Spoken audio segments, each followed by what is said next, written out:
Hello everyone, कैसे हैं आप सब लोग। आई होप अच्छे होंगे। कल हमने महाद्वीप के बारे में पढ़ा था, जिसमें हमने हमारे कौन कौन से महाद्वीप हैं उनके बारे में जाना था और एशिया महाद्वीप के बारे में कुछ बातें सीखी थी। आज हम बात करेंगे यूरोप महाद्वीप की। ठीक है, तो चलिए स्टार्ट करते हैं आज का वीडियो। अगर आपको इसकी PDF चाहिए हो या फिर आपको कोई भी ऐसी जानकारी किसी भी पेपर की जो कि यूपी टेट, आपका UGC नेट एजुकेशन, इससे संबंधित जो भी आपके क्वेश्चंस हैं, तो आप मेरे टेलीग्राम चैनल को ज्वाइन कर सकते हैं और मेरी प्लेलिस्ट में भी ये सारे क्वेश्चंस के वीडियो पड़े हुए हैं। ठीक है, तो चलिए स्टार्ट करते हैं आज का वीडियो। यूरोप क्या है, तो देखिए काकेशस पर्वत एशिया महाद्वीप को, अब ये याद रखिएगा कि अब देखिए जो एशिया महाद्वीप है, तो एशिया महाद्वीप को यूरोप से जो है पृथक जाने की अलग करता है। कौन सा पर्वत? काकेशस पर्वत।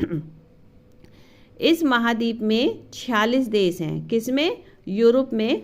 यूरोप महाद्वीप में कितने देश हैं? 46 देश हैं। देखिए मैं आपको डिटेल में इसलिए पढ़ा रही हूँ कि सिर्फ ऑब्जेक्टिव क्वेश्चन पढ़ने से आपकी तैयारी अच्छी नहीं हो जाएगी। आप थ्योरी पढ़ोगे तो बहुत सारे क्वेश्चन पढ़ लोगे। तो यहाँ पे आपके दो क्वेश्चन बनते हैं कि एशिया महाद्वीप और यूरोप को कौन सा पर्वत अलग करता है, पृथक करता है? तो काकेश पर्वत करता है। और यूरोप महाद्वीप में कितने देश हैं? तो वह आपके 46 देश हैं। यूरोप महाद्वीप क्षेत्रफल की दृष्टि से ऑस्ट्रेलिया को छोड़कर अन्य सभी महाद्वीपों से छोटा है। यूरोप महाद्वीप उत्तर में उत्तरी ध्रुव सागर, दक्षिण में भूमध्य सागर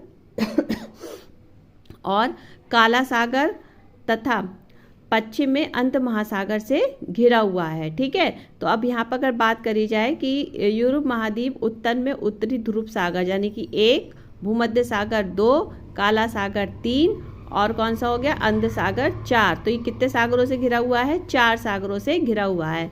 अब अगर पूछा जाए कि उत्तरी ध्रुव सागर, ये सागर के नाम आप याद कर लीजिएगा, ये पूछ लिए जाते हैं। फिर है यूरोप का सर्वोच्च शिखर एल्ब्रुज रूस में स्थित है। इस कितनी ऊंचाई है इसकी? 5642 मीटर। अब यहीं से आपके देखिए कितने क्वेश्चन बन जाते हैं। यूरोप का सर्वोच्च शिखर का नाम क्या है? तो एल्ब्रुज है। इसकी ऊंचाई कितनी है? इतनी है। ये कहाँ स्थित है? रूस में है। ठीक है, यूरोप महाद्वीप की सर्वाधिक महत्वपूर्ण नदी डैन्यूब, जो कि कितनी लंबी है? 2842 किमी लंबी है। ऑस्ट्रेलिया, बुल्गारिया, चेक और आपके स्लोवाकिया, युगोस्लाविया और रोमानिया से होकर ये बहती हुई यूक्रेन की सीमा के निकट काला सागर में गिरती है। अब अगर डायरेक्ट ये भी पूछा जा सकता है कि महाद्वीप की सबसे जो नदी डैन्यूब है, वह यूक्रेन की सीमा के निकट कहाँ जाकर गिरती है? काला सागर में गिरती है। ठीक है, कहाँ कहाँ से होकर गुजरती है? ये इनमें से कोई भी एक आपसे पूछा जा सकता है। कितनी लंबाई है? ये भी पूछ सकते हैं। ठीक है, और सबसे महत्वपूर्ण नदी का नाम क्या है? यूरोप की महानदी का सबसे महत्वपूर्ण सर्वाधिक तो कौन सी है? डैन्यूब। डैन्यूब नदी के तट पर बुडापेस्ट और आपका वियना और बेलग्रेड बंदरगाह स्थित हैं। अब यहाँ पे क्वेश्चन किस तरीके से बनेगा कि बुडापेस्ट बंदरगाह किस नदी के तट पर स्थित है, या फिर बुखारेस्ट किस नदी के तट पर स्थित है? तो 1 by 1 ऐसे भी पूछा जा सकता है, या फिर ऐसे भी पूछा जा सकता है कि डैन्यूब नदी के तट पर कितने बंदरगाह स्थित हैं। ठीक है, फिर नेक्स्ट है आपका यूरोप महाद्वीप का सबसे बड़ा नगर कौन सा है? लंदन है, जो टेम्स नदी के तट पर बसा हुआ है। अब देखिए यहाँ पर भी कितना क्वेश्चन बना कि यूरोप महाद्वीप का सबसे बड़ा नगर कौन सा है। तो ये क्वेश्चन आपका बनता है किस नदी के तट पर, लंदन जो है किस नदी के तट पर बसा हुआ है? तो टेम्स नदी के तट पर बसा हुआ है। अब देखिए इतने से ग्राफ में ही आपके इतने सारे क्वेश्चन बन गए। तो इसके बाद में है फ्रांस की राजधानी क्या है? पेरिस है, जो सीन नदी के तट पर बसा है। ये विश्व का सुंदर नगर माना जाता है। तो यहाँ पर इसे फैशन की नगरी भी कहा जाता है। अब यहाँ पे अगर पूछा जाए कि विश्व का सबसे सुंदर नगर क्या है, तो वह आपका पेरिस है। कहाँ पर है ये? फ्रांस में है। किस नदी के तट पर बसा है? सीन नदी के तट पर बसा है।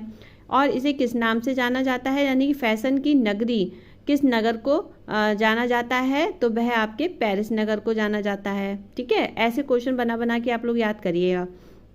यूरोप के यूक्रेन राज्य विश्व का प्रमुख गेहूं उत्पादक क्षेत्र है, जो विश्व का अन्न भंडार है, यानी कि रोटी की डलिया ये कहलाता है।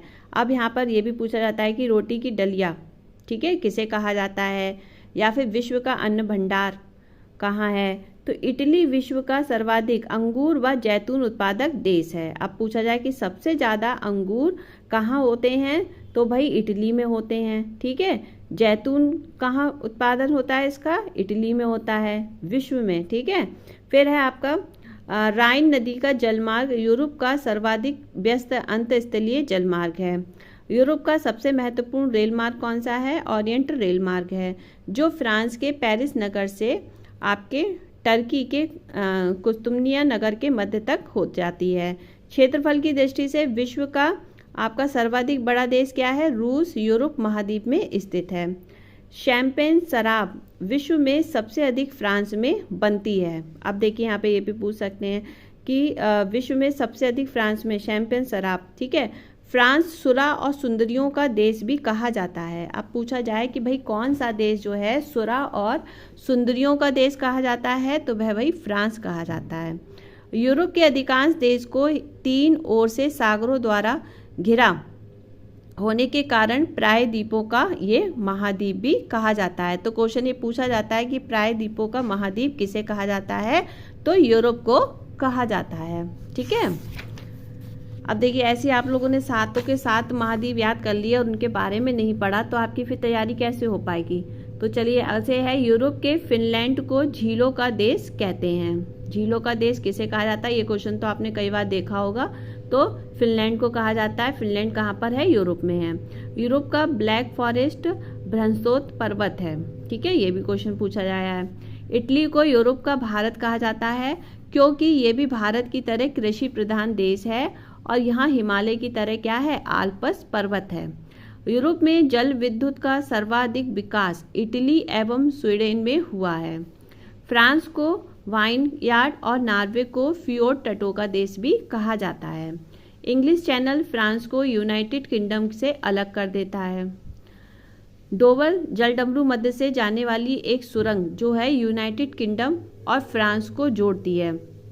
गल्फ स्ट्रीम जलधारा यूरोप का गर्म कम्बल के उपनाम से भी जाना जाता है। तो यूरोप का ही उपनाम क्या है, गर्म कम्बल। ठीक है, और गल्फ स्ट्रीम जलधारा। स्विट्जरलैंड को यूरोप का खेल का मैदान भी कहा जाता है। अब पूछा जा सकता है भाई यूरोप का खेल का मैदान किसे कहा जाता है, तो स्विट्जरलैंड को कहा जाता है। नीदरलैंड ने उत्तरी सागर के तट के साथ बड़े बड़े तटबंध बनाकर समुद्र से भूमि प्राप्त की है। इन तटबंधों को डाइक कहते हैं और इस प्रकार प्राप्त भूमि को पोल्टर कहते हैं। विश्व की सबसे लंबी सुरंग फ्रांस और इटली के बीच माउंट ब्लॉक में बनी हुई है और ये कितनी लंबी है, ये 12 किलोमीटर लंबी है। आल्प्स पर्वत का सबसे अधिक विस्तार कहाँ हुआ है, स्विट्जरलैंड में हुआ है। स्विट्जरलैंड और इटली के बीच ग्रेट सेंट बर्नार्ड दर्रा मार्ग प्रदान करता है। ऑस्ट्रेलिया एवं इटली के बीच में क्या है, ब्रेनर दर्रा जो है मार्ग प्रदान करता है। ऑस्ट्रेलिया और इटली के बीच के मार्ग का नाम क्या है, ब्रेनर दर्रा। विश्व का सबसे लंबा भूमिगत रेल मार्ग जो है वह लंदन एवं पेरिस को जोड़ता है। अगर पूछा जाए कि विश्व का सबसे लंबा भूमिगत रेल मार्ग किसको जोड़ता है, तो लंदन एवं पेरिस को जोड़ता है। पो नदी को इटली की गंगा कहा जाता है। तो इटली की गंगा का नाम क्या है, या फिर इटली की गंगा किसे कहा जाता है, तो वह पो नदी को कहा जाता है। ठीक है, अब कल हम बात करेंगे उत्तरी अमेरिका के बारे में, जो कि हमारा तीसरा बड़ा महाद्वीप है। अब इसके बारे में जानने के लिए आपको नेक्स्ट वीडियो देखना होगा, उसके लिए मेरे चैनल को सब्सक्राइब कर लीजिएगा। और ये अगर जानकारी आपको अच्छी लग रही है तो लाइक करिएगा, कमेंट में बताइएगा कि वीडियो कैसा लग रहा है। ठीक है, आप अपनी राय भी दे सकते हैं। ठीक है, किसी भी चीज़ को लेकर आप अपनी राय दे सकते हैं, मुझसे कुछ पूछ सकते हैं। ठीक है, और इसकी PDF देखने के लिए लेनी हो आपको तो मेरे टेलीग्राम चैनल को ज्वाइन करिएगा। मेरे फेसबुक पेज पे भी आप जा सकते हैं, इंस्टाग्राम पे भी फॉलो कर सकते हैं, जहां आपकी इच्छा हो कर सकते हैं। चलिए फिर नेक्स्ट वीडियो में फिर मिलते हैं, तब तक के लिए बाय बाय, टेक केयर।